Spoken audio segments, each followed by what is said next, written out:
L'inauguration prévue aujourd'hui par la commune urbaine de Mahajang n'a finalement pas pu avoir lieu. Le régime a même empêché l'ancien président de la transition d'entreprendre un voyage qui avait pour but d'assister à cet événement. Une situation qui démontre l'atteinte à la liberté d'expression faite par le pouvoir en place. Pour éviter toute crise pré- et post-électorale, le pouvoir exécutif ne devrait pas forcer l'adoption des projets de loi relatifs aux élections, d'après Jean-André Soud, membre de l'Alliance républicaine de Madagascar. Les médias privés devraient également avoir la possibilité d'exercer leurs activités en toute liberté, toujours selon ses explications. Les suites de l'affaire Skripal, la Russie a promis une riposte. C'est désormais chose faite. Elle a annoncé l'expulsion de 60 diplomates américains et la fermeture du consulat de Saint-Pétersbourg. Une première réponse à une mesure similaire, prise en début de semaine à l'encontre de plus de 140 diplomates russes à travers le monde.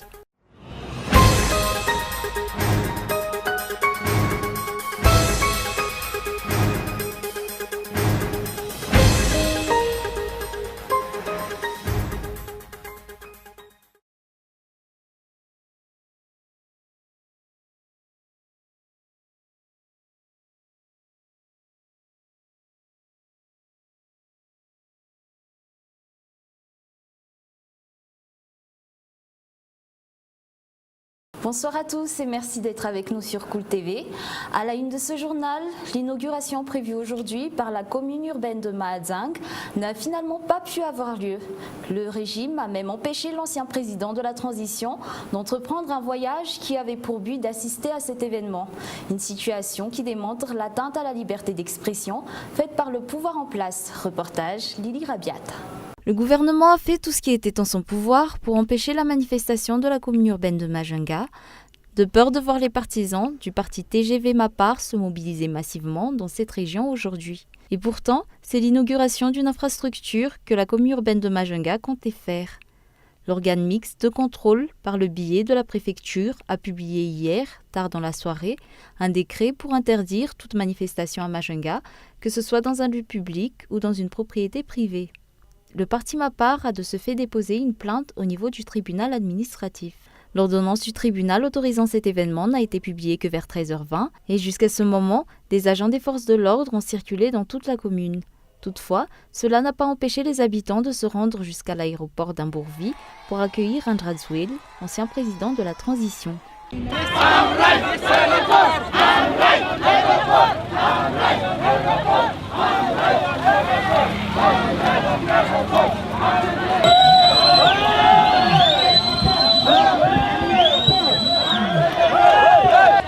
Izany kaolan'izareo famarana aeroport milamy antsika jiaby tsisy mikorontana amin'ny aeroport miaraka amin'ny maire atsika député-ny Mahajanga député-ny Madagascar jiaby ato amin'ny.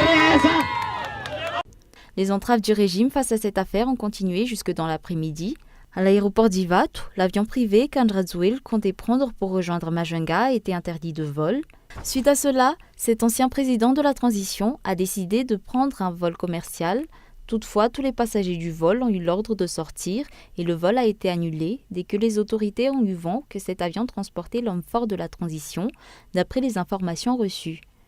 Une situation qui démontre l'atteinte à la liberté d'expression faite par le pouvoir en place, alors que nous ne sommes même pas encore en période de campagne électorale.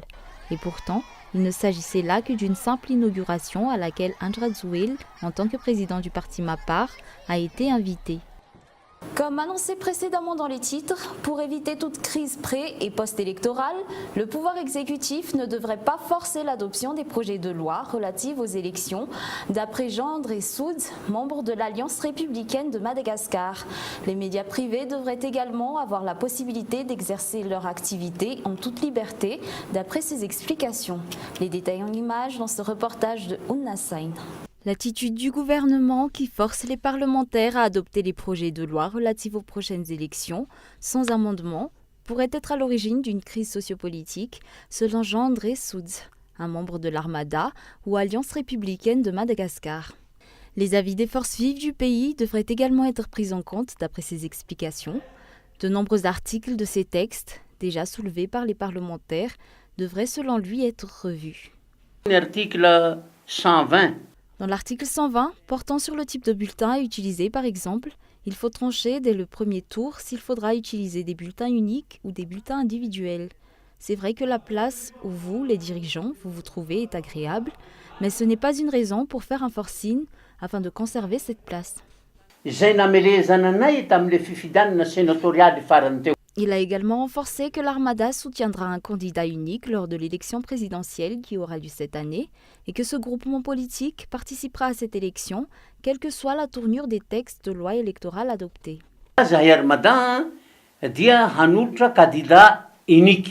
L'Armada présentera un candidat unique et quoi qu'il arrive, elle est prête à faire face à la prochaine élection.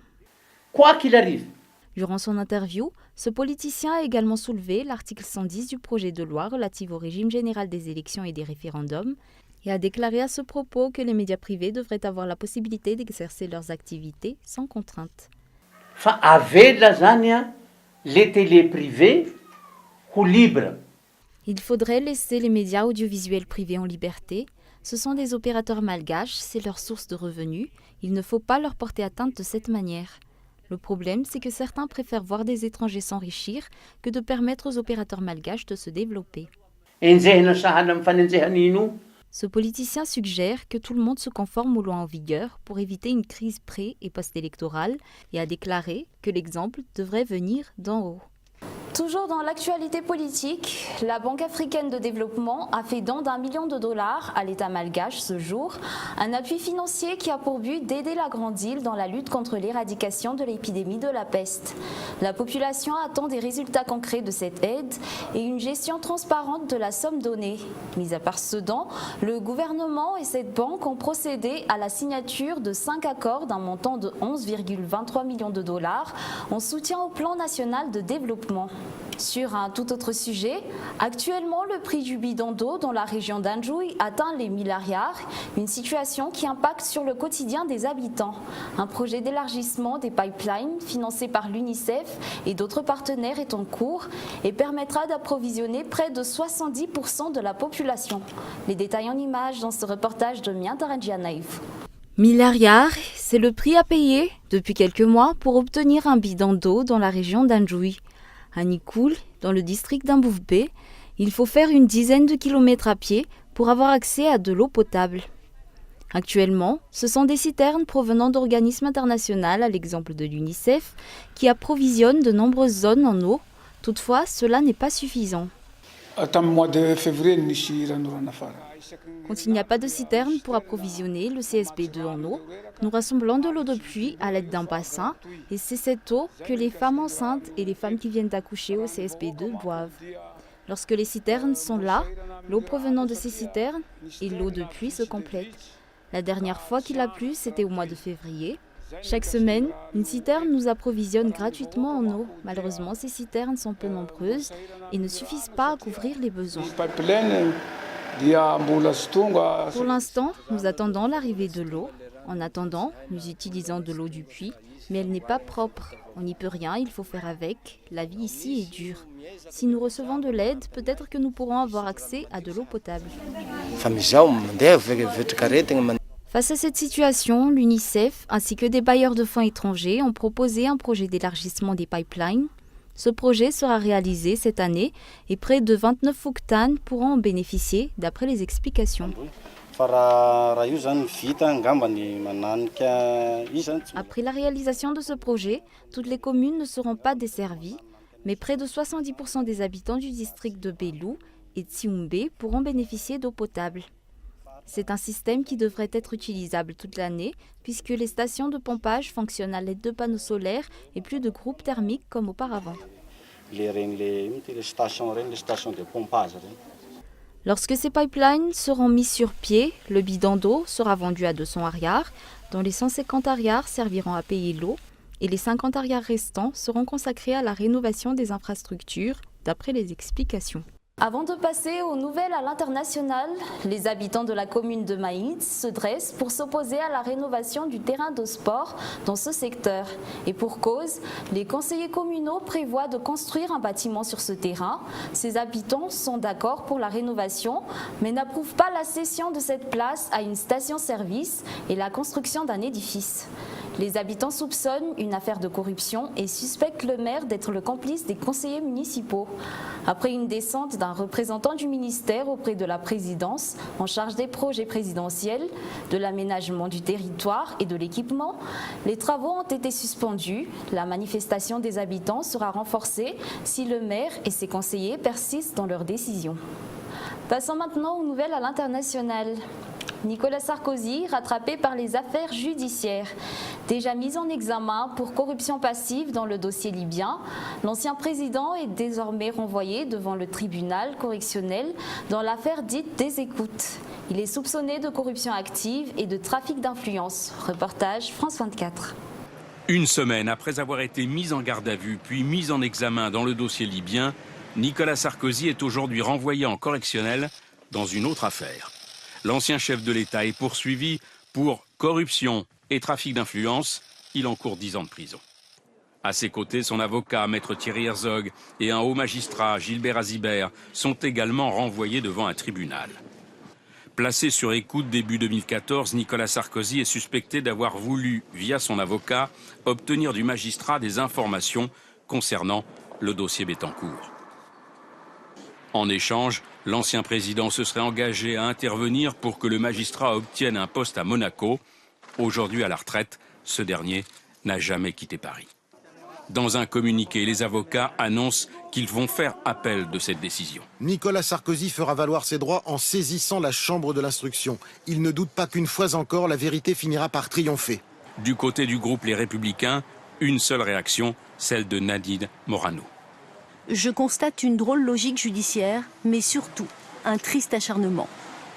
En février 2017, Nicolas Sarkozy avait déjà été renvoyé en correctionnel pour un autre dossier, celui du financement illicite de sa campagne électorale de 2012. Les suites de l'affaire Skripal, la Russie a promis une riposte, c'est désormais chose faite. Elle a annoncé l'expulsion de 60 diplomates américains et la fermeture du consulat de Saint-Pétersbourg. Une première réponse, mesure similaire, prise en début de semaine à l'encontre de plus de 140 diplomates russes à travers le monde. Écoutons ensemble les explications du chef de la diplomatie russe. Les mesures prises seront réciproques, mais pas seulement. Elles incluent l'expulsion du nombre équivalent de diplomates et le retrait de l'accréditation du consulat général des États-Unis à Saint-Pétersbourg. Avant de nous quitter, revenons brièvement sur les grands points de ce journal. L'inauguration prévue aujourd'hui par la commune urbaine de Mahatsang n'a finalement pas pu avoir lieu. Le régime a même empêché l'ancien président de la transition d'entreprendre un voyage qui avait pour but d'assister à cet événement, une situation qui démontre l'atteinte à la liberté d'expression faite par le pouvoir en place. Pour éviter toute crise pré- et post-électorale, le pouvoir exécutif ne devrait pas forcer l'adoption des projets de loi relatifs aux élections, d'après Jean-André Soutz, membre de l'Alliance républicaine de Madagascar. Les médias privés devraient également avoir la possibilité d'exercer leur activité en toute liberté, toujours selon ses explications. Et enfin, à l'international, les suites de l'affaire Skripal, la Russie a promis une riposte. C'est désormais chose faite. Elle a annoncé l'expulsion de 60 diplomates américains et la fermeture du consulat de Saint-Pétersbourg. Et c'est la fin de ce journal. Nous vous remercions pour votre fidélité. Bonne soirée à tous et excellente suite de programmes en compagnie de Cool TV.